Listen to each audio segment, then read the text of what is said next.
Nagkakatipon tayo ngayon upang ipagpasalamat ang ating kasalukuyan at masdan ang ating kinabukasan sa pangalan ng Panginoon. Nagkakasama tayo upang matatagin ang ating pagkakaisa at pagtitiwala sa Panginoong ating Diyos, kasama ang ating mga kapatid na katutubo sa iba't ibang bahagi ng Pilipinas. Purihin natin ang Diyos na siyang lumikha, nag-aaruga at umaakay sa atin, hanggang sa sama-sama nating matagpuan ang kanyang kaharian.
Sabay-sabay po tayo sa imbokasyon.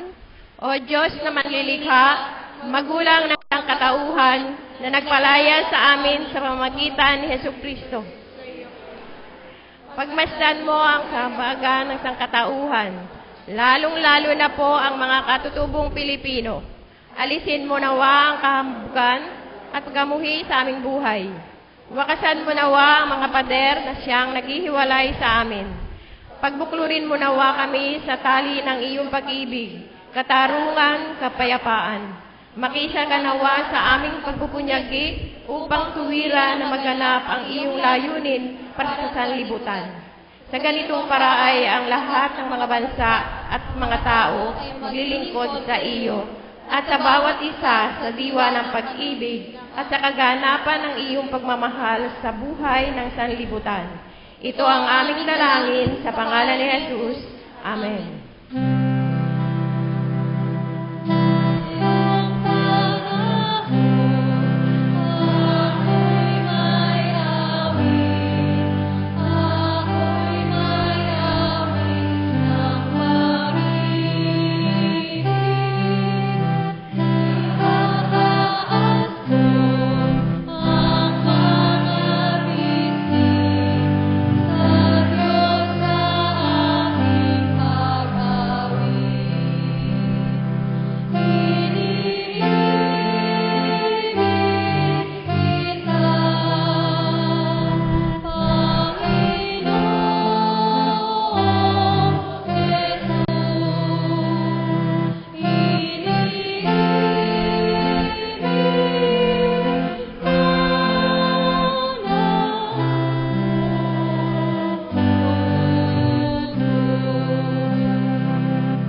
Makakaupo na po ang kapulungan.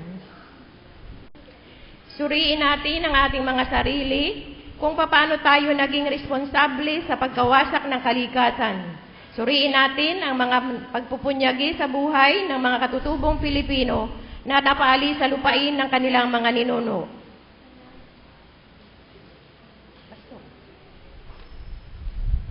Pastor, ikaw po.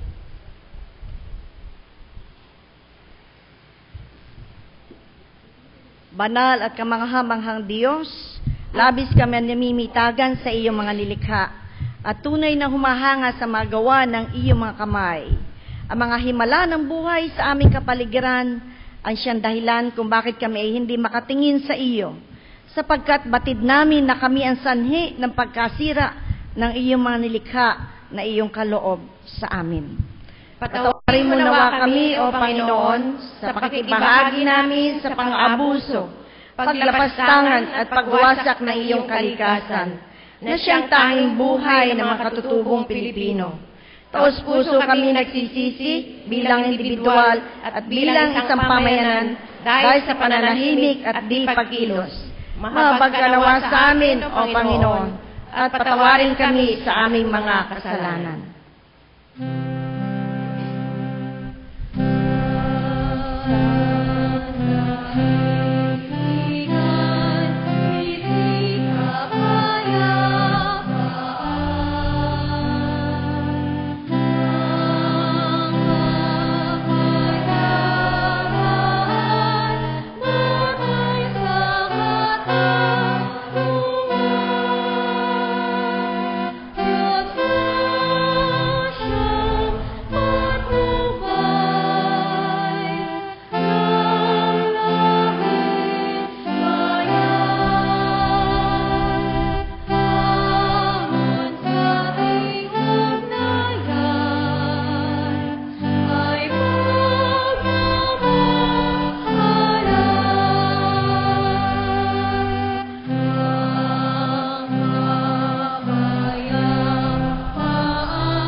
Mga kapatid, kay Jesucristo, nandun ang katiyakan na ang kapayapaan ay ibinigay na sa bawat isa sa atin ng Panginoong Jesucristo. Nakatanim na sa ating mga puso ang isang ganap na kapayapaan. Kung kaya tayo po'y magsitayo at tayo magbatian ng kapayapaan sa bawat isa. Sumainyo ang kapayapaan. Tayo po'y magsitayo.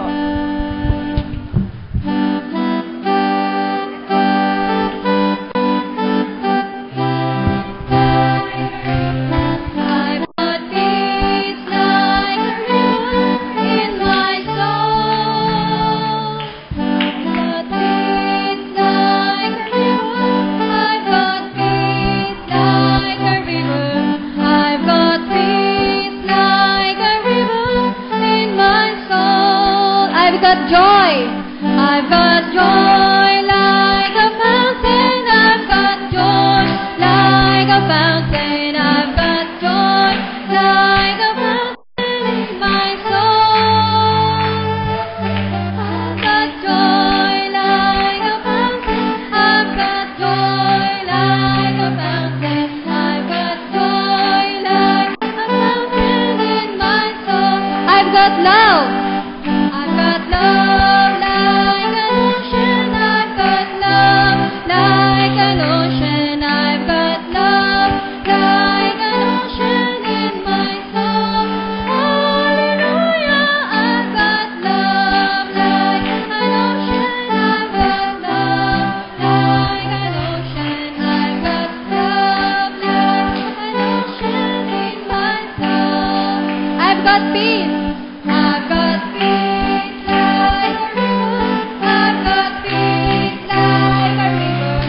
is the day.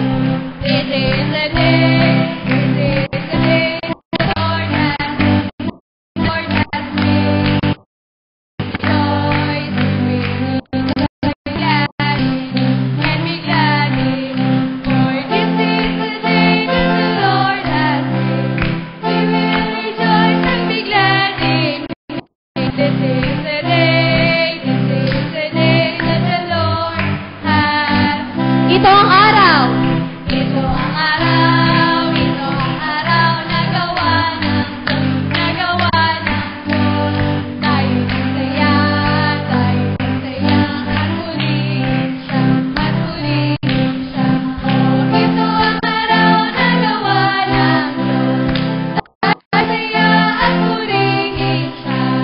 Ito ang araw. Ito ang araw na gawa ng Diyos.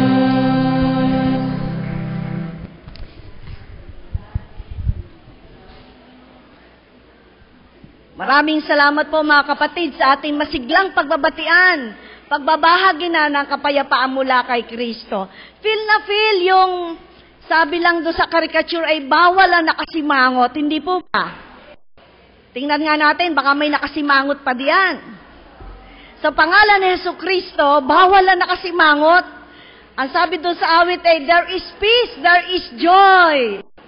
Do you have peace? Do you have joy? Yes, of course. With Jesus, we have them all. So mga kapatid, tunghayan po natin ang mga balita at malasakit ng ating iglesia sa umagang ito. It's a sunny day, hindi po ba? Kung kaya purihin natin ang Diyos. Pagkalipas ng bagyo, ay umiinit. Ganon din sa ating buhay. Pagkalipas ng bagyo, tiyak, merong pag-init at pagtila ng malakas at maraming ulan. Isang mainit na welcome po sa ating lahat sa umagang ito, mga kapatid.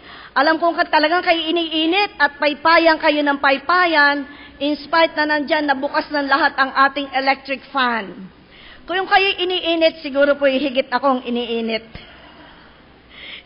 Dahil ho kami meron pang uniform sa ilalim with clerical collar. Ano ha?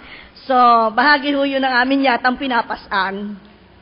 So mga kapatid, welcome po sa bawat isa sa atin na tayo naliligayahan. Minsan pa ay binigyan tayo ng Diyos ng napakadakilang pagkakataon sa ating buhay na tayo nakakapunta pa sa kanyang bahay-sambahan. Tayo nakakalakad at higit sa lahat, binigyan ng Diyos ang ating mga puso. Anong ibinibigay?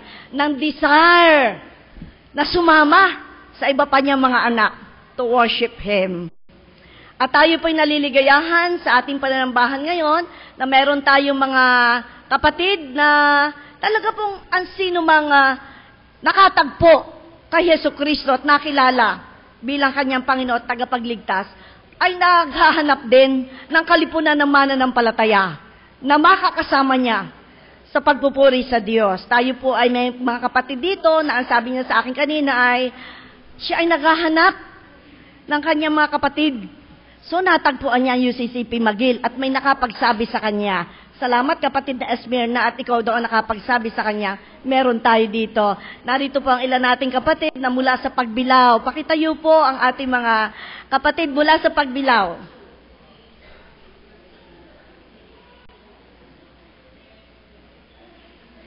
Pakitayo po, kapatid. Yan, sila po ay mula sa Pagbilao.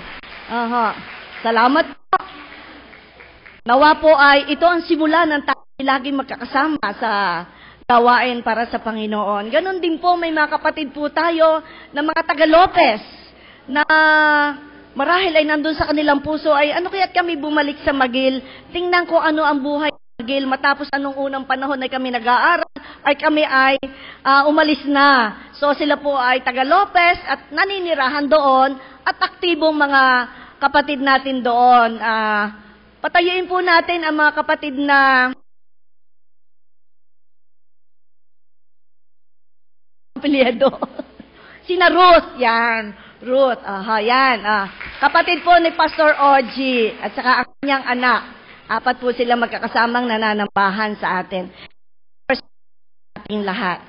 Ganon din po, ay meron po tayong kasama na isa pong teacher natin sa ating ECCD sa Bonpen. Siya po ay sa ating iglesia sa UCCP Nasalaan. Sino po nakarating na sa Nasalaan? Ay, ang kapatid na Pia. Mabuti ka pa, ako hindi pa rin. Ang layo daw. So, siya po ay teacher natin doon. Siya po ay naririto sa ating pananambahan. Kasama natin siya sa kadahilanan na ang kanya pong 3 pamangkin ay nasa Quezon Memorial na may karamdamang dengue. So, kaya po kami, noong isang araw po ay tumawag na siya sa akin. Ito po ay bahagi ng ating pagmamalasakit at paglilingkod sa ating kapatiran, lalong higit ang tulad niya na isang guro na naglilingkod sa ating ECCD. So, siya po ay naririto at tatatasan ng dugo ang kanyang na may karamdaman na kung pwede nga ay ngayon din ay subalit na kinakailangang maya-maya. Ano ho? So, kasama po natin sa ipapanalangin ang mga kapatid nating may karamdaman. Ganon din po ang mga kapatid nating kumukuha na examen para sa civil service ay atin din pong isama sa ating panalangin. Sa pagpapatuloy po ng ating pagdiriwang ng buwan na October bilang Solidarity and Indigenous Peoples and Reformation Month, tayo po ngayon ay may mga naka-schedule dito. Ngayon po ay Peace and NCWA Sunday. Kahapon po ay isinagawa ang first STC Grand Fellowship ng CWA. Salamat po sa ating iglesia at sa mga kababaihan na sila po ay 12 na dumalo roon. So, parang sa Quezon ay tayo ang pinakamarami. Ano ho? Praise God na tayo ay nakikiisa, nagsusuporta at sumasama sa mga ganitong gawain. So, palagay ko po ay lahat sila ay nag-enjoy. Meron bang walang dalang regalo? O lahat ay meron? Kasi po, sobrang dami ng raffles doon. Ewan ko kung saan ang galing ang mga gifts nila. Talagang surprise yun para sa bawat isa sa amin. So, yun ay isang napaka buting gawain ng mga kababaihan na ipinag-aanyaya na hopefully ay there will be second Grand CWA Fellowship. And but that time, ay naasahan kong dublado ang ating ipadadala doong mga kababaihan. Ang dami ditong kababaihan, ano ho? So kahapon po doon ay sa aming chika-chikahan ay enjoy na enjoy sila. Ang sabi pa nila ay minsan-minsan naman ay ang aming mga apo na inaalagaan na ibigay namin sa kanilang mga magulang. At minsan-minsan naman kami enjoy ng paglalayas at fellowship with other CWA, other kababaihan mula sa iba't ibang bayan sa buong Southern Tagalog Conference. Kahit po bagyo ay hindi namin inaasahan na ang registered participants doon ay 80. Kung nagulat kayo, tiningnan ho namin ang registration form ay 80. So, maligayang maligaya yung mga nag-organize noon. Salamat sa inyong lahat. Papurihan natin ang Diyos. Ngayon pong pananambahan natin after our worship, magkakaroon po na meeting ang ating McGill Memorial School Board. And after the school board, immediately ay magmi-meeting ang Board of Christian Educators. I hope so na napadalhan na ng letter ang lahat ng members. They are 12. So inaasahan ko po na presente mamaya yung 12 apostoles ng Christian education for our evaluation and planning of BOSE programs. Ganon din po mga kapatid, sa linggo, UCM Sunday naman. O mga nanay, mga lola, yung mga tatay at lolo naman, ay isasama ninyo dito. Huwag na munang paglabahin, sabi. Pasisimbahin natin sila. Sapagkat, linggo na mga kalalakihan. Ha? Sa umaga ay sa gabi na kayo mag-washing machine. So, ano ho, pasisimbahin sapagkat UCM Sunday. And we hope na maghahandog din ng awit ang kalalakihan. At after worship po ay regular council meeting ng ating iglesia. Ganon din sa gabi, after vesper, ang lahat po ng laiko at elders ay may pulong. Tataka ho siguro kayo, wala nang ginawa aming simbahan at si CM, meeting na ng meeting. Ako ho ay hinahanap ho ang kalendaryo ko na pagkabakante ang aking kalendaryo ay ako'y naghahanap ng isusulat sa kalendaryo. At ako'y naninibago, bakit ako'y walang pupuntahang meeting? Pasensya ho kayo, kaya kayo puspos ng meeting.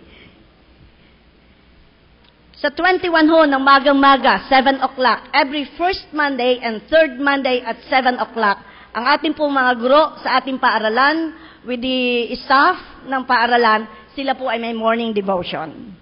Ano ho? Kaya tayo po ay yan po ang isa sa mga gawain natin sa pagpapalago rin ng pananampalataya ng ating mga guro na ito'y kanilang ibinabahagi sa mga munting bata. Suportahan po natin mga kapatid ang darating na CYF Grand Concert. Grand Concert talaga ha, Ate Abby? AB? Grand Concert. Ano ha? Ito po ay sa October 27. Ano ha? Pumunta po tayo, manood tayo at pakinggan ang awitan ng mga kabataan. At kung sino po dito ang mga may anak o apong kabataan, ay welcome na welcome pa pong sumama sa kanilang pag-eensayo. Muli po ay ipinapanawagan natin ang ating ikasampung General Assembly ng buong UCCP na gaganapin sa Mayo 2014. Tayo po ay nagkakaloob nito, mapapansin nyo linggo-linggo, upang sa ganon ay yung unti-unting ating nalilikom ay ito po'y maibibigay natin doon. Yung pong unti-unti, pag naipon, marami na. So salamat po sa patuloy nating pagsuporta. Batiin po natin ang mga nagdiwang ng kanilang kaarawan, magdiriwang, simula bukas, 14th, ang kapatid na Amparo, adversaryo. Sa 15 ay si Michelle Alagad, Dindo de Llosa, Nico de Ocampo, Mark Anthony Ensyong at si Ramon Jeriel Lavaro. Sa 16 po, si Lloyd Nagal, John Israel Tolentino, Carlin Kate Macasero. Sa 18, si Ina Alessia Sanahon at si Romeo Tanyada. Sa 19 po, si Loisa Cadiente Salonga at si Blessy Javier. Ganon din sa 20, si Gerson Abara at si Reese Aaron Pastrana. Batiin po natin mga kapatid sila ng maligayang bati.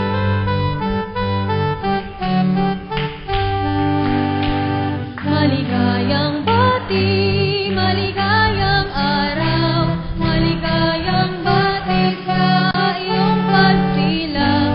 Sumainyo nawa ang ligayang tunay, kahit manawari lumawin ang buhay. Maligayang bati, maligayang araw, maligayang bati sa iyong pagsilang. Sumainyo nawa ang ligayang tunay, kahit manawari lumawin ang buhay.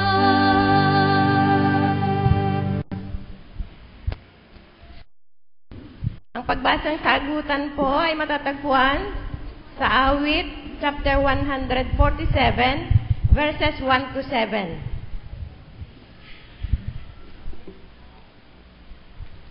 Pagpuri sa Diyos na makapangyarihan. Purihin si Yahweh. O kay buti ng umawit at magpuri sa ating Diyos. Ang magpuri sa Kanya ay tunay na nakalulugod. Ang lungsod ng Jerusalem muli niyang ibabalik sa kanyang mga lingkod na natatapon at nalupig.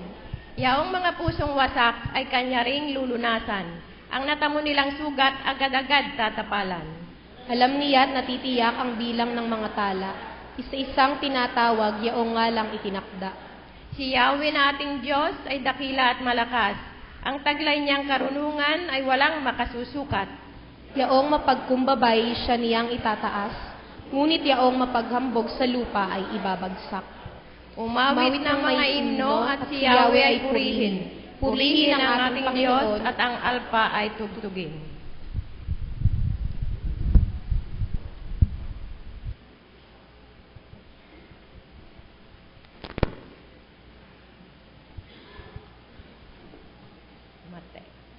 Kaya't huwag kayong mabalisa tungkol sa inyong kakanin, iinumin o daramtin, sapagkat ang mga bagay na ito ang kinahuhumalingan ng mga taong wala pang pananalig sa Diyos.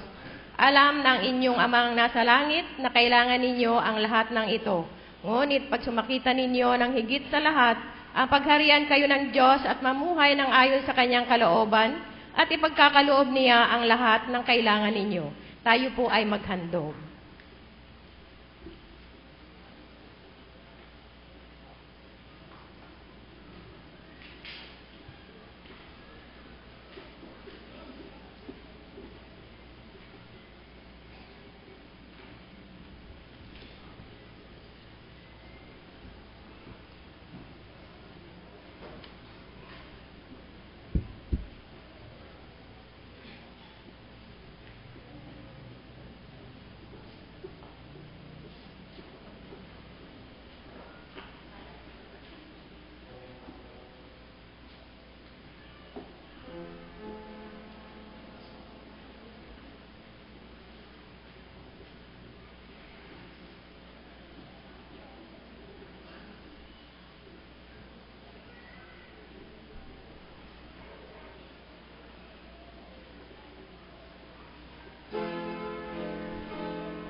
maraming salamat, Panginoon, sa iyong walang hanggang biyaya.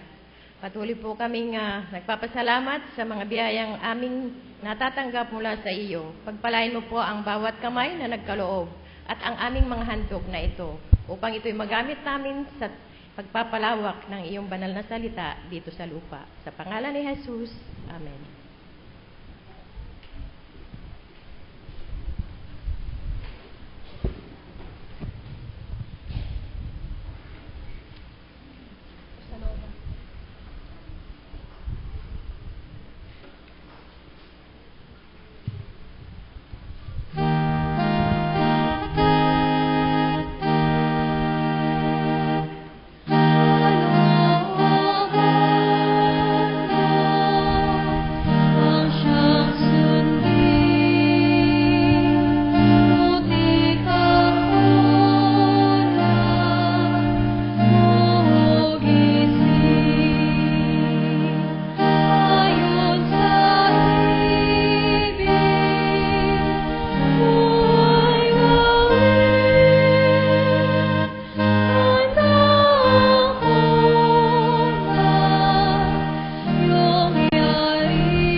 Isang kalooban ng Diyos ang kanyang ipinatalo sa atin na tayong kanyang mga anak ay sama-samang buksan ang ating puso ng paglapit sa Kanya. Tayo po ay manalangin.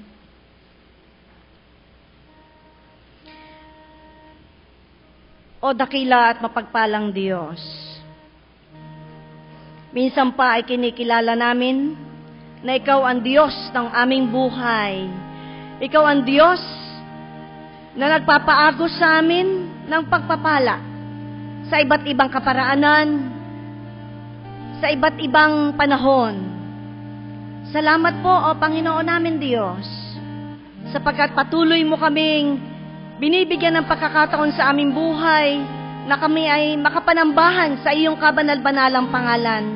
Kung kaya naririto po kami, O Panginoon namin Diyos, nawa po'y masumpungan mo ang puso ng bawat isa sa amin na karapat-dapat sa iyong banal na paningin. Tinatanggap po ng bawat isa ng buong kapakumbabaan na kami ay may karumihan sa aming puso, maging sa aming isipan, maging sa aming mga gawain. Maaaring ito'y hayag o natatago man, subalit higit sa lahat, ikaw po ang siyang nakatatalos. Tunay na kami, O Diyos, ay putik na may karumihan. Subalit dahil sa iyong banal at di kayang sukating pag-ibig, dahil sa iyong kahabagan sa aming iyong mga anak na nagkakasala, kami po, O Diyos, ay binibigyan mo ng paghuhugis. Kung kaya nga kami po'y sumasamo sa iyong narito po kami, O Panginoon namin Diyos, hugisin mo po ang aming buhay. Hugisin mo po, O Diyos, ang aming puso at ang aming pagkatao ayon sa ibig mong gawin sa amin. Sinasaysay din ang aming mga labi sa sandaling ito, O dakilang Diyos, na kami ay handang tumugon sa anumang pamamaraan. Kami tatawagin mo na maglingkod sa iyo. Bawat isa sa amin binigyan mo ng kaalaman, ng talento. Binigyan mo kami ng panahon. Binigyan mo kami ng buhay at kalakasan. Ipahintulot mo po, O dakilang Diyos, na ito'y magamit namin hindi lamang sa aming pansariling kapakanan, hindi lamang sa aming paghahanap buhay at pagpapaunlad ng kayamanan sa lupang ito, kundi higit sa lahat, gamitin namin ito sa ikararangal at ikatataas ng iyong kabanal-banalang pangalan. Naririto po kaming iyong mga anak sa kalipunan ng mga mananampalataya na nagmula kami sa iba't ibang tahanan, nagmula kami sa iba't ibang gawi o kaugalian. Subalit, sa sandaling ito'y kami natitipo na pinag-iisa namin ang aming diwa, maging ang aming damdamin. Nakakaisa kami sa pagtataas ng iyong banal na pangalan. At gayon din kami nakakaisa ng pagpapakumbaba ng aming mga sarili sa iyong banal na harapan. Salamat po sa pagdinig mo sa aming mga dalangin at papuri. Salamat po, O Diyos, sa pagtitipon mo sa amin sa umagang ito. At sa pagtitipon namin ito'y sama-sama din namin idinudulog ang mga kapatid namin hindi namin kasama sa pananambahan, na higit sa lahat ay ikaw ang nakatatalos sa mga dahilanan. Maaaring ang iba sa kanila ay nasa banig ng karamdaman. Maaaring ang iba sa kanila, O Diyos, ay may mga mahihigpit na pangangailangan. Maaaring kahit sa sandaling ito ay sila'y nagsisipaghanap buhay pa para sa mga pangangailangan ng kanilang sambahayan. Pagpalain mo rin sila, O Panginoon namin Diyos, kung paanong sa sandaling ito ay ipinadadama mo sa aming mga puso ang katiyakan ng iyong pagpapala, ang katiyakan ng iyong pag-ibig at pagpapatawad sa bawat isa. Nawa po'y madama din nila ang katiyakang iyon. Ang mga kapatid namin nasa pagamutan, lalong higit ang mga bata na nagmula sa iglesia sa Bundok Peninsula, na sila'y may mga karamdamang dengue. Hipoy mo nawa sila ng iyong mapagpalang kamay, O dakilang Diyos.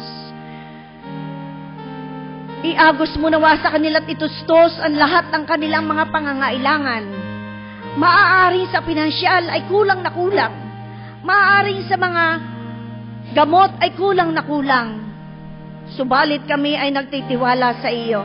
Nabubuksan mo ang puso ng bawat isa sa amin.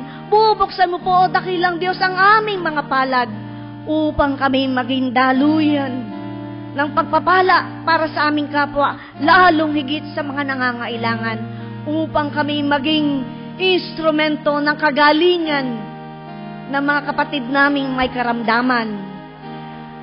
Kami rin po ay dumudulog sa iyo, dakilang Diyos, na inilalapit namin ang mga kapatid naming kumukuha ng pagsusulit sa civil service examination, ang kapatid na June Adversario. Sa sandaling ito ay ikaw ang Diyos na pinagmumula ng aming karunungan. Idinudulog namin sa iyo, Panginoon namin Diyos, anumang mithiin niya sa kanyang buhay. Loobin mo pong ipagkaloob mo ito sa kanya. At siya at ang kanyang buong sambahayan ay maging mapagpasalamat sa iyo. Maging ang mga programa ng iglesyang ito ay amin pong inilalapit sa iyo. Pagpalain mo po ang lahat ng ito, O dakilang Diyos. Marami kaming kaabalahan sa aming mga pansariling gawain, sa aming paghahanap buhay, sa aming pamilya. Sa kabila ng kaabalahan ito ay kami nakapagbibigay pa ng panahon upang makasama sa pagdadala ng mabuting balita, upang makasama sa pagbibigay ng aming panahon at panalangin sa mga nangangailangan ng panalangin, sa mga nangangailangan ng payo, sa mga nangangailangan ng aming balikat, upang ito'y kanilang masandigan. Isinasamo din namin sa iyo, O dakilang Diyos, ang aming buhay pakipamayan sa gitna ng lipunang aming ginagalawan. Pinagkakatiwala namin sa iyong banal na kamay ang aming minamahal na inang bansa, na maraming kaganapan at marami pang magiging kaganapan dito. Kami po'y nagtitiwala na hindi lamang ang bawat isa sa amin ang iyong pinakamamahal at pinakaiibig at pinagpapala, kundi gayon din ang aming bansa, ang mga nanunungkulan mula sa pinakamataas na tungkulin hanggang sa pinakamababang tungkulin. Sila po'y aming idinudulog at ipinagkakatiwala sa iyong banal na kamay, O Diyos.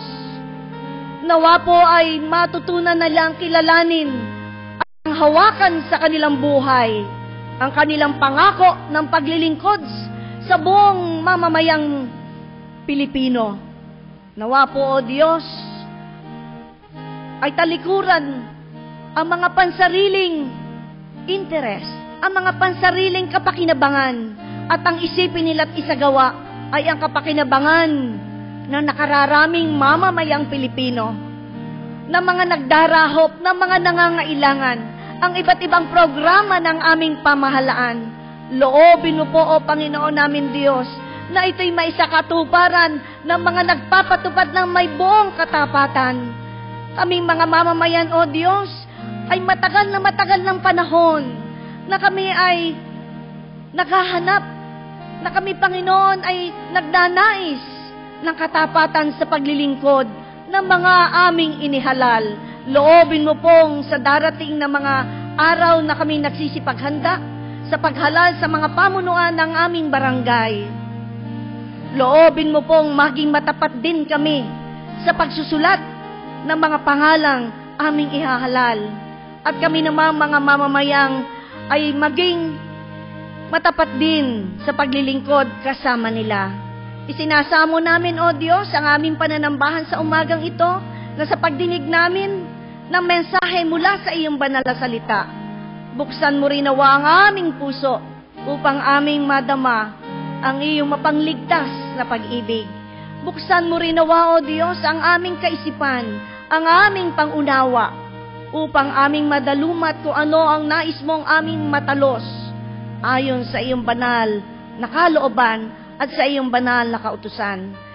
Salamat po, O Diyos, sa pagdinig mo sa aming dalangin, higit sa lahat, sa pagtugon mo sa aming mga panalangin. At ito po'y buong kapakumbabaan na aming idinudulog sa tanging pangalan ng iyong bugtong na anak na si Jesucristo. Amen. Inaanyayahan ko po ang bawat isa na tayo'y magsitayo bilang paggalang sa pagdinig ng pagbasa ng banal na kasulatan na siyang batayan ng ating mensahe sa umagang ito. Matatagpuan sa ikalawang aklat ni Timoteo, 2 Timothy, pangkat 4, talatang 5 hanggang 15. 2 Timothy, chapter 4, verses 5 to 13. Ganito po ang ating mapapakinggang babasahin. Kaya, maging mapagpigil ka sa lahat ng oras. Pagtiisan mo ang mga kahirapang dumarating sa iyo. Gampanan mo ang tungkulin ng isang mangangaral ng mabuting balita. Tupdin mo ang iyong mga tungkulin bilang tagapaglingkod ng Diyos. Ako'y iaalay na. Dumating na ang oras ng pagpanaw ko sa buhay na ito. Puspusan akong lumaban sa paligsahan, natapos ko na ang dapat kong takbuhin. Nanatili akong tapat sa pananampalataya. Kakamtan ko na ang korona ng pagtatagumpay at sa araw na iyon ang Panginoon na siyang makatarungang hukom ang magpuputong sa akin ng korona. Hindi lamang sa akin kundi sa lahat ng nananabik sa muli niyang pagparito. Sikapin mo makarating din sa lalong madaling panahon. Iniwan na ako ni Demas dahil sa pagkahumaling sa mga bagay na pansanlibutan. Siya ay nasa Thessalonica, nagpunta sa Galacia si Crescente, si Tito namay sa Dalmacia. Si Lucas na lamang ang kasama ko.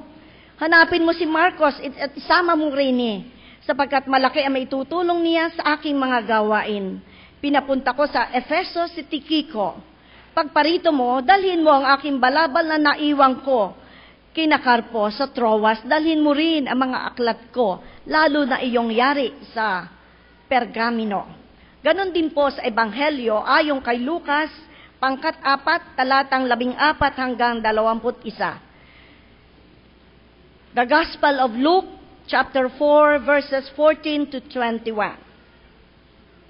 Bumalik si Jesus sa Galilea at sumakanya ang kapangyarihan ng Espiritu Santo. Kumalat sa palibot na lupain ang balita tungkol sa kanya. Nagturo siya sa kanilang mga sinagoga at binakila siya ng lahat. Umuwi si Jesus sa Nazaret na kanyang nilakhan. Gaya ng kanyang kinagawian, pumasok siya sa sinagoga ng araw ng pamamahinga. Tumindig siya upang bumasa. Ibinigay sa kanya ang aklat ni Propeta Isaías. binuksan niya ang aklat sa dakong kinasusulatan ng ganito, "Sumasa akin ang Espiritu ng Panginoon, sapagkat hinirang niya ako upang ipangaral sa mga dukha ang mabuting balita.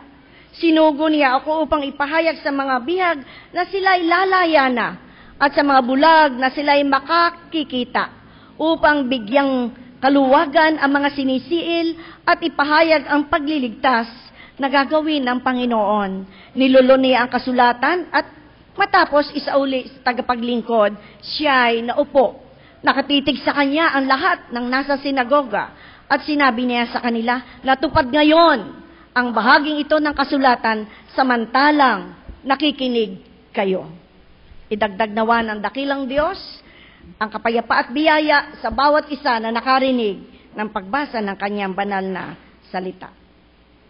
Makakaupo na po ang kapulungan.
Maraming salamat po sa ating mga kabataan, sa kanilang awit na handog sa ating lahat at higit sa lahat ay sa ating Panginoong Diyos. Salamat sapagkat sa harap ng buong kapatiran ng UCCP McGill Memorial Church ay sila'y nagpapahayag, I am willing, Lord. CYF, are you willing?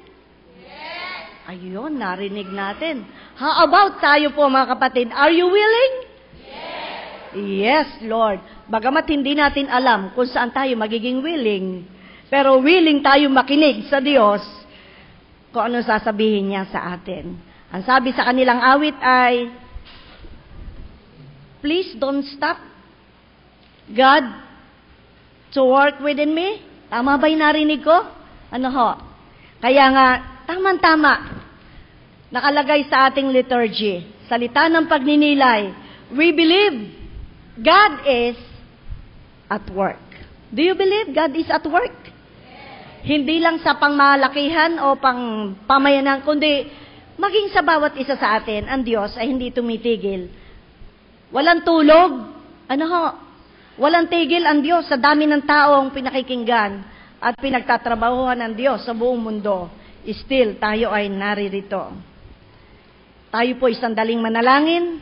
Sa iyo po, O Diyos, ang kapurihan at pasasalamat sa umagang ito, sapagkat kami nakapagsasabing, we are willing, Lord, sa pangalang ni Jesus. Amen. Mga kapatid, naririnig niyo po ba ang bulong-bulungan sa loob ng kapilya? Ano kaya yon? Nung ang Panginoong Jesus ay, ang sabi sa ating binasa ayon sa Ebanghelyo kay Lucas, bumalik siya sa kanyang bayang sinilangan. Pumunta siya sa templo at merong bulong-bulungan narinig. Ang Panginoong Hesus ay nandoon para magturo. Anong narinig niya? At marahil ay narinig ng ibang hindi kasama sa bulungan. Ala ko'y sa dalahikan lamang ang bulungan. Meron din pala sa simbahan. Ano ho? Ang sabi, sino ba yan? Sino ba yan nagtuturong yan at nagsasalitang yan? Sabi doon. Ang Panginoong Hesus po ay nagbalik sa bayang kanyang sinilangan, sa kanyang hometown. And every one of us, meron tayong hometown. Yung ibang kababayan ko sa Agdangan ay naririto at nananambahan dito. Pero pag hindi ko sila dito nakita, nandoon sila, nagbalik sa kanilang hometown, sa home church nila. Ang Panginoong Hesus ay naimbitahan siya magturo. Siyempre, buong gilas, buong galing, very energetic, nagturo ang Panginoong Hesus sa harapan ng maraming tao sa loob ng templo. Siyempre pa, magaling. Si Jesus yun eh. Ano ho? Maraming natuwa sila at pinapurihan siya. Sino kayang natuwa at mga pumuri? Sa galing sa pagtuturo ng Panginoong Hesus. Ang mga taong naghahanap ng bagong katuruan, ang mga taong naghahanap ng bagong mukha, ay nakakaumay na siguro yung mga dating nagsasalita. Kaya nandun yung mga tao't natuwa. Ay, may bagong mukhang nagtuturo. Mga tao na nandoon, yung mga wonder seekers, the truth seekers. Pinili ng Panginoong Hesus ang mga talata mula sa aklat ni Propeta Isaías. At yung nakasulat na yon, na binasa ko mula sa Ebanghelyo kay Lucas, nakasulat ho ito sa Propeta Isaías, aklat niya. Isaiah 61. Ang sabi, sumaakin ang Espiritu ng Panginoon sapagkat hinirang niya ako upang ipangaral sa mga dukha ang mabuting balita. Sinugo niya ako upang ipahayag sa mga bihag na sila'y lalaya na at sa mga bulag na sila'y makakita upang bigyang kaluwagan ng mga sinisiil at ipahayag ang pagliligtas na gagawin ng Panginoon. Matapos pong basahin na ni Jesus ang mga talatang iyon, wala pa naman silang ganitong aklat eh. Anong ginagamit nila? Scroll. Matapos niyang basahin, ay buong gang na ibinalik niya sa pagkarol ang scroll. At naupo sa gitna ng mga tao, nagsimulang magturo. Lahat ng mata ay nakatitig sa kanya. Wari ba'y hinihintay ang kanyang karunungan? Tingnan ko nga po dyan kung baka meron diyang hindi nakatitig sa akin. Subalit hindi po ako si Jesus. Lahat ay nakatitig sa kanya, nakatangla, sabi nga lamang, nakatingin sa ating Panginoong Jesucristo at sinabi ng Panginoon, isang statement lang ang sinabi niya, yung last verse na ating binasa. Natupad ngayon ang bahaging ito ng kasulatan samantalang nakikinig kayo. At iyon lamang kinakailangan sabihin sa kanila ng Panginoon, isang statement lamang. Nangangahulugang ito ang nais ng Diyos na maging buhay ng isang nilalang, ang maging deeply in love sa Diyos, upang maging instrument at daluyan ng kagalingan ng kapwa, maging daluyan na magko-comfort sa mga nahahapis at nawawala ng pag-asa, magbigay encouragement, magbibigay ng strength sa kanyang kapwa. Ang mga nasisiil ay mabigyang laya. Maaari mga tao nakikinig sa Panginoong Hesus, may hinihintay sila mangyayari. May ina-expect sila. Ano kaya hinihintay nila? Naghihintay sila na merong himala na mangyayari. Naghihintay rin sila na maaaring ang Panginoong Hesus ay magsalita ng anumang salita laban sa pamahalaan, sa imperyo ng Roma. Sapagkat alam natin, ang korupsyon, noon pa'y meron na. Ng pork barrel, noon sa Roman Empire. Subalit, wari nabigo ang mga nakikinig sa Kanya. Walang sinabing ganoon ang Panginoong Hesus. Hindi niya sinabing, tayong magtipon-tipon. Magpapirma ng 1 bilyong pirma. Ilang milyon ang magkikita-kita. Wala siyang sinabing ganoon. And then, sinabi naman ni Lucas, doon sa kanyang talata, ang sabi ni Lucas, galit na galit ang lahat ng mga nakinig sa Panginoong Hesus.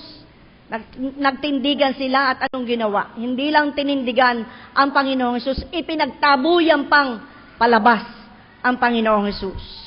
Dahil yung kanilang mga gusto ay hindi nangyari. Yung mga inaasahan nila ay hindi dumating.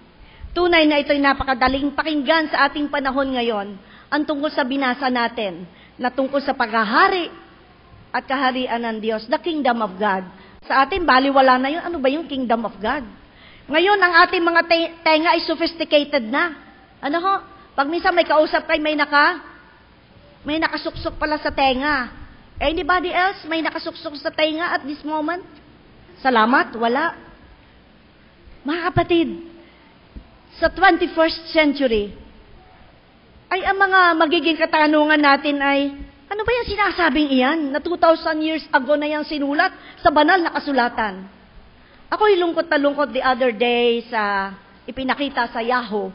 Pag kayo magbubukas ng email Yahoo, ay di ba may pinakikita muna dong Yahoo, mga news? Meron dong mga ipinakitang mga kilala at pamosong tao sa mundo na sila hindi naniniwala sa Diyos. Merong isa pang babae na hindi sa akin masyadong familiar, na ang paniniwala niya ay tungkol sa mga fairy tale. Meron pang isa na si Foster, I forgot yung first name niya. Siya ay hindi naniniwala sa life after death. Pagkatapos ito, wala na. So, mga kapatid, yan na ang mga maraming paniniwala. At marahil, sa ating kalipunan dito, maging sa ating bansa, marami na rin ganito. Pero kung titingnan po natin, ilang dekada pa lamang ang nakakaraan, kapag ang tao ay nagkapera, ano hong bibilhin ng tao? Pag may 100,000 siya, ay bibili na yan ng lote, ipamamana ko sa aking anak. Bibili na yan ng huhulog na yan sa house and lot. Pero ngayon, anong binibili at pinakakaabalahan ng tao? Anong sinasadya o yung ina-acquire ng tao? Noong isang linggo ay may nanakawang bahay na isang sikat na basketballista. Gadgets lang, 300,000 ang nawala sa kanyang bahay. Imagine that. So yun, iba na ang kaisipan at ginagawa ng tao. Subalit ngayon, ang kayaman ay nadoon na sa madaling masisira at madaling nakawin. Dahil lahat ay high-tech na ngayon. Kahit nga ang Bible, hindi na nagdadalang Bible, nasa nasa cellphone na. Pero sana Bible nga sa cellphone nang binabasa. Habang nag-worship. Kanya-kanya, at nandyan ang FB, kanya-kanyang openness ng buhay sa buong mundo. Maging mga usaping pampamilya, usaping pangsimbahan, ay ini-open sa buong mundo. Maging tampuhan sa mga magkakapatid, maging pati ulam ay nakalagay sa Facebook. Hindi po ba? Yun ang takbo ng mundo. Nung college days namin, wala noon pati pinakasikreto ng buhay ay gusto nang ilabas sa buong mundo. Ang lahat ay ipinababatid to everyone at sa lahat ng bahagi ng mundo. Kaya mga kapatid, it is entirely different. Ang kaisipan at pananalita ng Panginoong Hesus ay hindi na rin maunawaan ng ating panahon ngayon. Nawari ba hindi ito ang kailangan ng high-tech na mundo? At tayo man po, ng mga naririto, ay kuminsay katulad din ng mga tao na kausap ng Panginoong Hesus, na ayaw nilang unawait pakinggan ang sinasabi ng Panginoong Hesus. Anong ginawa nila? Ipinagtabuyan nila ang Panginoong Hesus. May mga sandali po sa ating buhay na tayo man ay nagtataboy. Hindi ko ginagawa yun, pastor. Hindi po natin napapansin. May mga sandali rin sa ating buhay na tayong may nagtataboy din palabas ng ating puso sa Panginoong Hesukristo. Ang ating panahon ngayon, wari ba'y maraming katatakutan?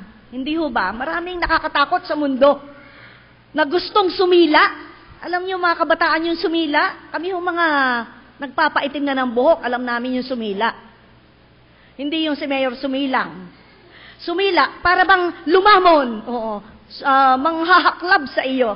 Maraming katatakutan gustong lumamon sa pananiwala at pananampalataya maging sa ating buong pagkatao.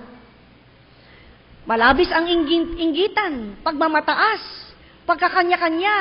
Ay kung hindi dahil sa akin, hindi ho ba yung pangkaraniwang naririnig?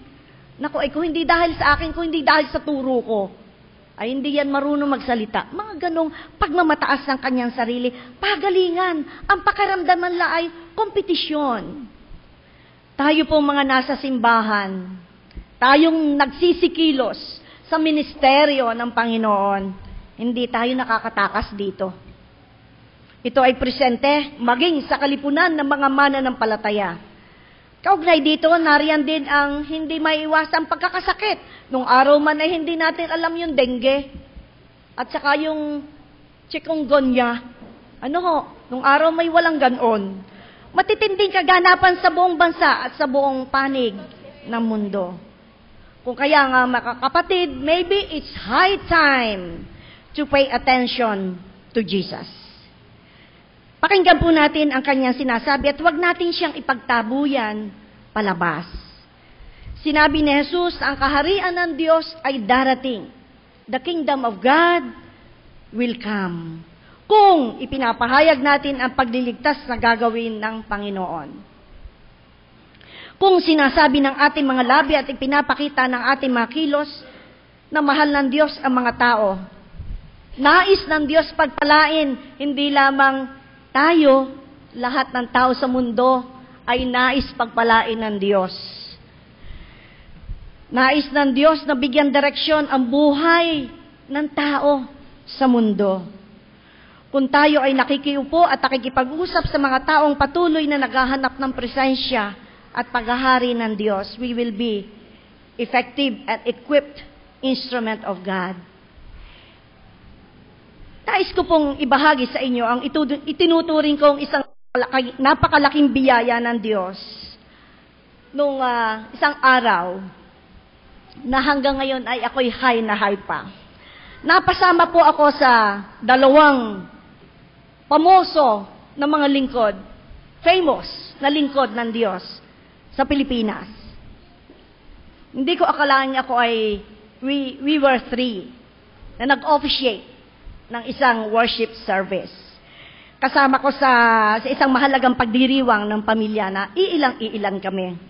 Kasama ko dito si the running priest, si Father Robert Reyes. Gayon din kasama ko ang bagong presidente ng Union Theological Seminary, ng ating seminaryo, si Reverend Dr. Eli Fernandez. So, si Dr. Eli Fernandez ang nagbigay ng homily o ng message at kami ni Father Reyes ang celebrants. Sa aming maikling pagtatalakayan ni Father Reyes, very short yung aming discussion pero napakayaman ang aming naging discussion.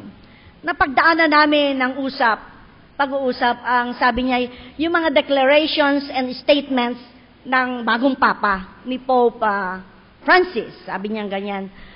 Oo nga CM napaka mamamangha ka. Na kami mang mga Roman Catholic ay nagugulat kami sa mga declarations niya. Oo nga po, tama-tama naman kababasa ko lang ng dyaryo, so I can relate sa kanya. No?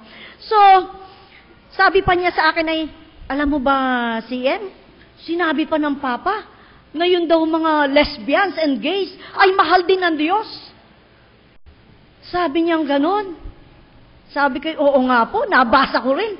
Sabi nga ng Papa, even the atheists ay mahal ng Diyos at pinagpapala din sila ng Diyos. Sabi niya, yun ang naging usapan namin. Sabi ko sa kanya, para po sa inyo ay, ano po masasabi niyo tungkol doon sa lesbians and gays na mahal ng Diyos? Ang sagot niya, alam mo CM, hahayaan ba natin sila'y mapapunta sa madilim na takbo ng buhay? Naririto tayo para sila ay ating yakapin at dalhin sa liwanag ng buhay. So very inclusive. It means lahat ay nagpapala ng Diyos. So napakayaman ng aming pag-uusap na iyon. At ako ay high na high hanggang ngayon. Hindi natin hahayaang mapapunta sila sa madilim na takbo ng buhay, sabi niya. Subalit kung ating pong titingnan, ano nga ba ang ginagawa ng tao sa kanyang kawa? Tayo ay nanlilibak sa salita, sa gawa. Hindi man tayo magsalita ay nangiirap, ay that is panlilibak na. Nantitiris tayo ng kapwa. Ayon sa Panginoong Sus, ang kaharian ng Diyos will come when we set the captives free. Kung magagawa rin natin maging instrument ng pagbabago ng ating kapwa, maging ng ating sarili na tayo'y nakagapos. Ano ang pinakakagapusan natin? Sa tanikala, hindi ho lamang sa drugs ang addiction ng tao. Hindi lamang sa smoking addiction ng tao. Hindi lamang sa FB. Hindi addiction sa pagsasalita ng laban sa kanyang kapwa. Marami na nakit. Addiction sa hinanakit sa addiction ng pagkakapwa. Magagawa natin labas sila sa kulungan ng pagtingin lamang sa sariling galing. Kung magagawa natin magbigay ng panahon at malasakit na makinig sa kanilang maraming kwento ng pain and nawawalan sila ng pag-asa sa buhay. Kung kaya nandun po ang ating responsibilidad. Ang ating meron po tayong programa na Christian Witness and Service. Tayo'y mga saksi sa mundong ito. Kung kaya hindi napipigilan ng ating iglesia, ay tayo may mga programa sa labas ng ating bahay-sambahan. Dahil we are witnesses ng Diyos. Pinupuri ko po at pinasasalamatan ng ating iglesia. Dahil tayo nagbibigay ng pondo, ng budget, nagbibigay tayo ng panahon. Kinikilala natin ang ating jail ministry o prison ministry. Tayo nagbibigay ng pagkalinga sa kanila. Yan po ay bahagi ng ating isinasagawang, bagamat sila'y nandoon sa rehas sa bakal, pero ang puso nakakaroon ng kalayaan. The kingdom of God, when we proclaim recovery of the sight of blind, kung nananalangin tayo para sa kagalingan ng ating kapwa, kagaya ng ating pastoral prayer, and even during midweek service, sa prayer meeting, magtiwala tayo na ipagkakaloob ito ng dakilang manggagamot. Kung tayo ay naniniwala na nananais Diyos na kumilos sa buhay ng isang nilalang. Naniniwala po tayo, nakinig tayo sa awit ng kabataan. Please don't stop God working in me. At tayo nananalangin din ng ganon. Tingnan po natin si San Lucas. San Lucas po, yung sumulat ng aklat ng Lucas, ano kanyang propesyon? Siya po isang medical doctor. Ang isang doktor ay healer. Hindi po ba? At isa rin siyang evangelist o mangangaral. Ang kanyang magawain ito ay hindi makakahiwa-hiwalay. Parang kape, 3-in-1. Hindi masarap kung walang tamis. Hindi masarap kung walang creamer. Hindi masarap kung walang kape. Ano ho? So, ang isang nangangaral ay nagpapahayag ng mabuting balita ng pag-ibig ng Diyos. Do you say something about love? Oh, wala yata nagsasabi dito. Do you say something about love? Yes. Nahihiya pa kayo sabihin sa inyong asawang, I love you. Huwag po niyong kalilimutan iyan. Kahit kayo maputi na ang buhok. Ano ho? Ang mga gawain ito ni Apostol Pablo, ni Apostol Lucas, na siya isang healer, ay nangangahulugan ng paggaling. Kayo pong naririto, gumagaling ba kayo sa pakikinig sa akin o sa wana?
Bahagi po ng ating ipagkakaloob sa second offering ay ating ibibigay sa ating 10th General Assembly na gagawin sa May 24 to 28 sa darating na susunod na taon hanggang sa ating maabot ang nakatakdang halaga na itinakda ng South Luzon Jurisdiction para sa ating simbahan.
Tayo po ay manalangin.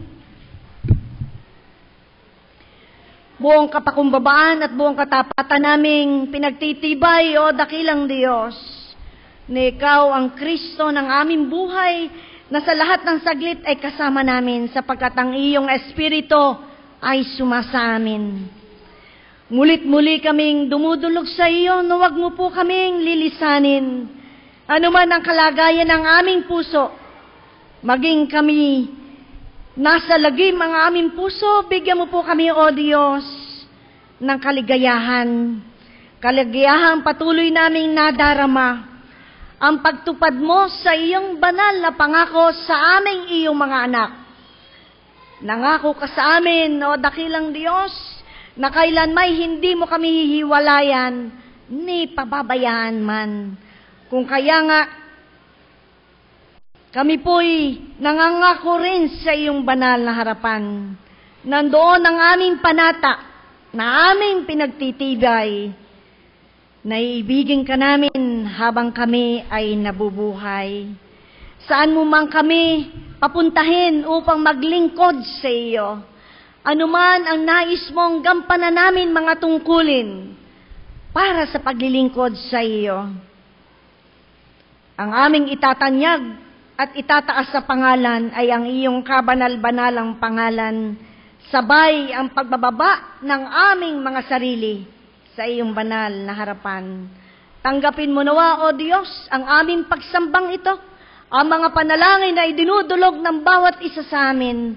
Maaring meron kang mga anak na merong mga tanging pagpapasalamat na inihahandog sa iyo. Salamat po, O Diyos, sapagkat kinamtan na nila ang pagtugon mo sa kanilang buhay. Napatunayan nila, O Diyos, na ikay hindi tumitigil ng pagkilos at pagtatrabaho sa kanilang buhay.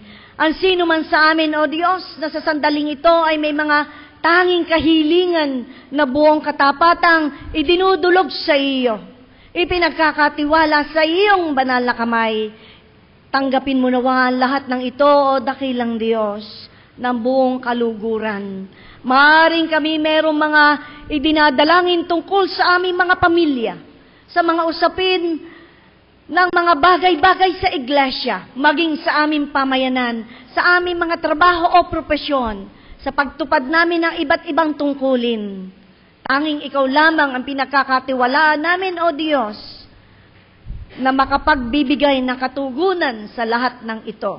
Ipahintulot mo po na magpatuloy kami nagtitiwala sa iyong banal na pangalan, na kailanman hindi mo kami iiwan, sapagkat sumasa amin ang iyong Espiritong banal. At sa aming pagtatapos ng pagsambang ito, O dakilang Diyos, ipahintulot mo rin na dalhin namin sa aming pamayanang ginagalawan, sa gitna ng mga kalipunan ng mga taong aming makakasalamuha, dadalhin namin ang iyong pag-ibig at masasalamin sa aming buhay, O Jesucristo.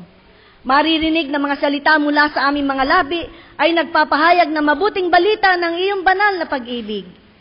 Makikita sa aming mga pagkilos ay kami nakapagbibigay kaaliwan, nagbibigay kami ng comfort sa aming kapwa, lalong higit sa mga nangangailangan. O Diyos na makapangyarihan sa lahat, O Diyos na mapagpala, loobin mo pong tanggapin ng bawat isa ang iyong banal na bendisyon, at ako pong iyong abal lingkod ay dumadalangin maging karapat-dapat nawa na maging daluyan ng iyong bendisyon para sa bawat isa.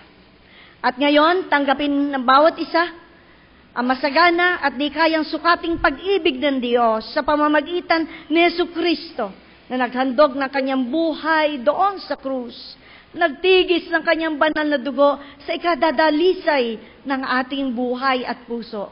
Tanggapin din ng bawat isa ang pananahanan sa inyong mga puso, ang pakikipisan, pag-akay at maging pagtutuwid ng Espiritong Banal mula sa sandaling ito hanggang magpakailan, kailan paman. Amen.